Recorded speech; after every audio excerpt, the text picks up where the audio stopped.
Matapos pong hagupitin kahapon ng malakas na hangin at ulan, maganda na po ang panahon ngayon sa Santa Ana, Cagayan. Kaya ang hanap buhay ng mga taga roon, balik normal na rin.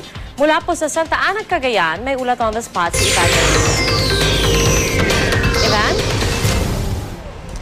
Pia, tirikang araw ngayon dito sa Santa Ana, Cagayan. Kabaliktaran nga sitwasyon ngayon.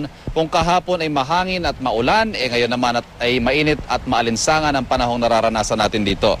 At pasikat pa nga lamang ang araw kanina umaga ay may nakita tayo mga batang nagsuswimming sa dagat. May ilang araw din kasing naging masungit ang panahon dito sa Cagayan kung saan malalakas sa hangin, pabugso-bugsong ulan at malalaking alon na naging epekto ng bagyong Lawin.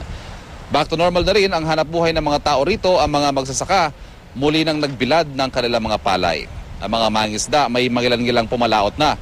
Matapos ang ilang araw na hindi makapangisda ay kailangan na raw nilang muling maghanap buhay kahit hindi man maibenta ay maipang-ulam man lang daw ng kanilang mga pamilya. Karaniwan daw kasi Pia, tatagal ng 3-4 na araw bago bumalik sa normal ang dami ng kanilang huli kasunod ng isang bagyo. Lang sa tabi. Pero sabi, pagtapos daw ng bagyo, ilang araw pa bago kayo makapag-isda talaga ng maramihan? Minsan, mga 3 araw, 4 na araw. Pero ngayon okay na. Kasi maliwanag na eh. Maliwalas ng panahon. Medyo maganda na.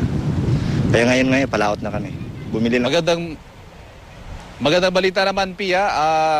Ayon sa MDRRMC, wala ni isang ulat ng aberya o pinsala sa anumang bahagi ng Santa Ana, Cagayan at wala ring inilikas dahil sa panalalasa ng bagyong Lawin dito sa bayan. At yan ang sitwasyon mula dito sa Santa Ana, Cagayan. Balik sa iyo, Pia.